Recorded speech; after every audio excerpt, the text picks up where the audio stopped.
Okay, everyone. So now that we've finished our first few steps, we've gone through and opened the source data file, used the CSV library with its reader and writer recipes to make it easier to handle. We now need to go through that data one row at a time.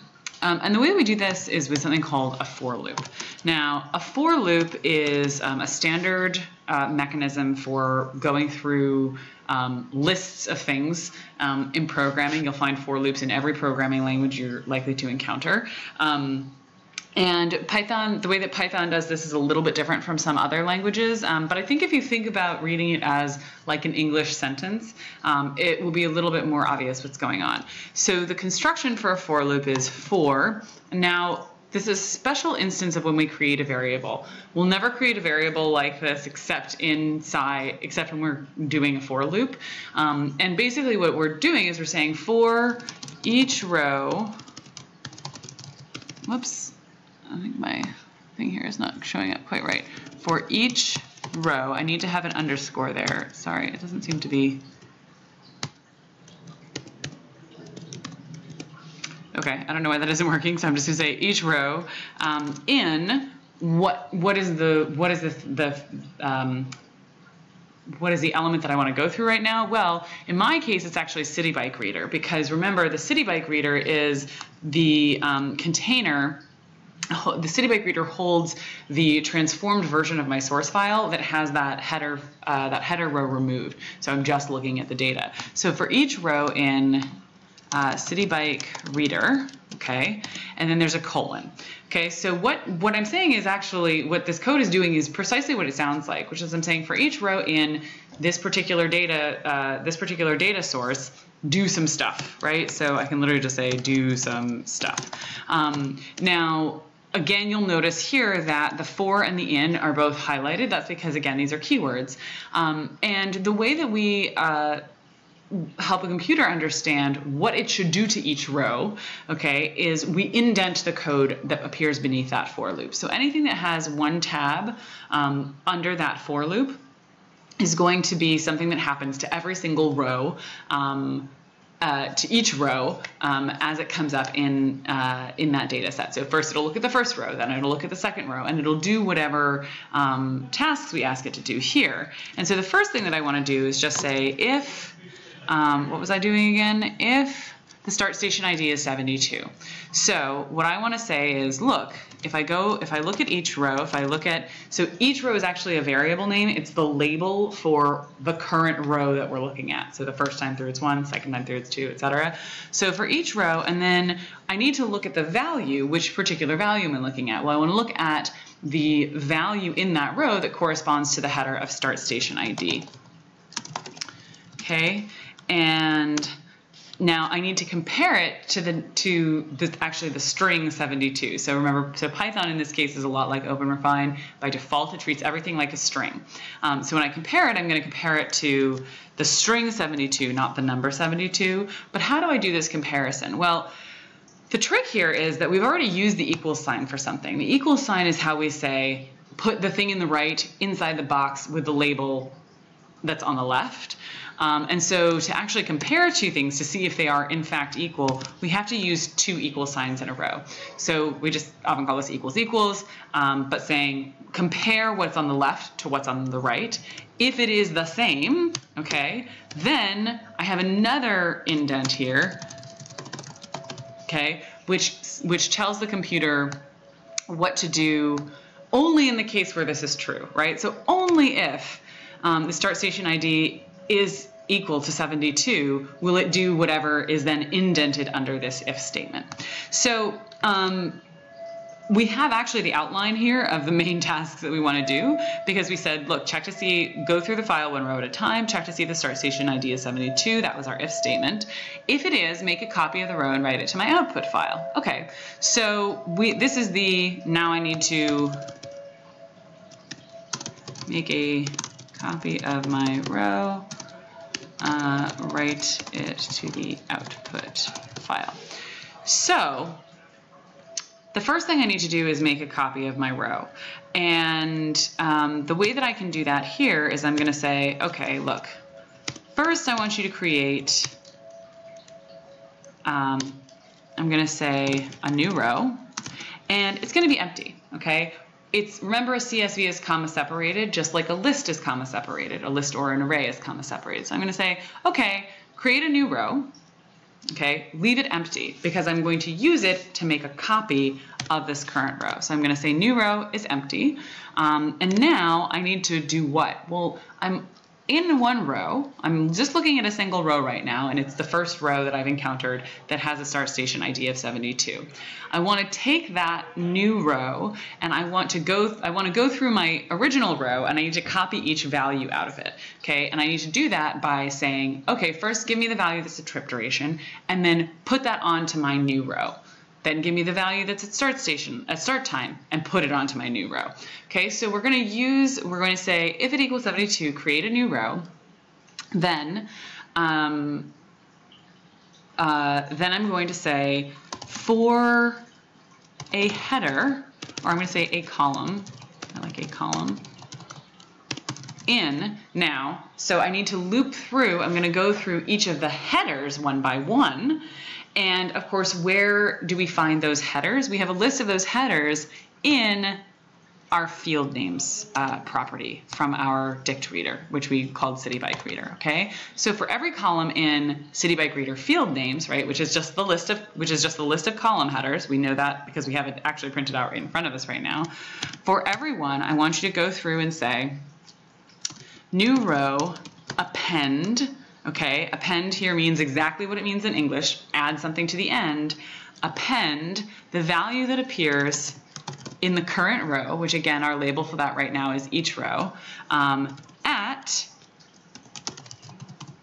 a column, right? Or maybe I could say, yeah, I think a column is fine, right? So in other words, for the first time that it goes through this list, right? Because city bike reader field names is my list. It's the same as I'm looking at here in the terminal.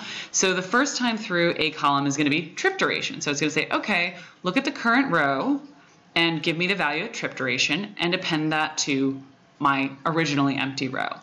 The second time through, right, after trip duration, it's going to go to start time. And then at start time, it's going to say, okay, so go take the current row, look at the value in start time, and append that to new row. And hopefully you can see that step by step, right, column by column, it's going to make a copy of this row and put it in new row.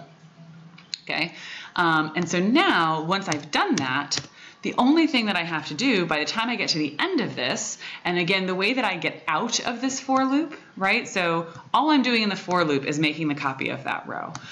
When I get finished with that, all I have to do is outdent again so that I have the same left margin as that for loop. And that means once the loop is done,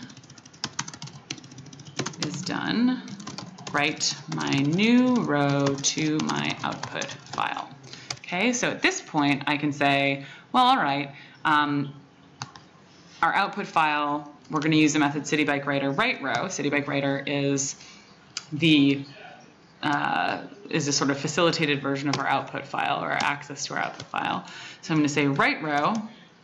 Okay, and what am I writing? Well, I'm just going to write the contents of new row, right?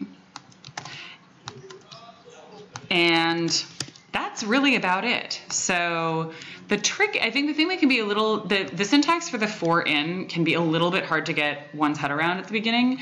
I know I actually struggled with this a lot when I started with Python because it was like, how does it know that each row stands for a given row? And it's because the for in only works on lists of things. So City Bike Reader, when we use that, when we create that dictionary reader, okay, what it does is it actually treats our rows as a list of rows. And a for in knows to treat the second ingredient, right, the thing that appears after the in, always has to be some kind of list. It can be a list of letters, it can be a list of numbers, it can be a list, in this case, of rows of data. And whatever appears here is just the label that it gives each row as it's going through. So it says, look, for each row in this list of rows, you're going to do some stuff. The first thing you're going to do is check and see if the start station ID in that given row is 72.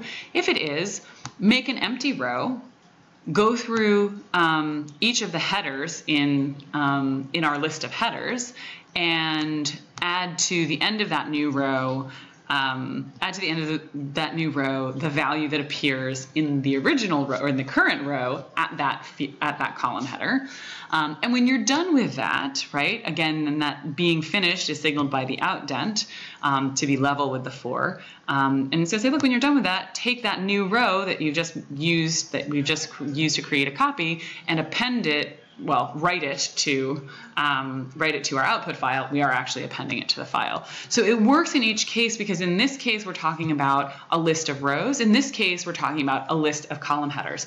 But it doesn't matter to the for loop what type of thing it is a list of. It just knows that this is a list, and it can deal with each item in the list in succession. And that's just how it operates always. And by the way, that's how it operates in all programming languages. Sometimes the way that we get it, sometimes the way we get to that point is a little bit different. But basically, this is what you're going to see in all programming languages. Now, the final thing that I want to do is I'm going to close all my open files. So the only things that I need to worry about closing are the things that I have used an open command with. So in this case, that's source file and output file. And so I'm just going to say source file. And again, I'm doing this. You notice that I'm all the way back left justified to the margin. And the reason why is because I don't want to close things. I don't want to close anything in the middle of my for loop, right? I want to make sure that I've gone through the entire file before I close out of anything. And so again, the way that I signal that I shouldn't be doing this, the way that I signal that this is only to happen once this for loop is complete is by bringing it back to that left margin. So I'm lining it up with that original for loop. So if all has gone well, we'll find out. I should be able to run this, and I guess we'll see what happens. Oh, so there we go. It looks like I have an error. It says invalid syntax. What did I do?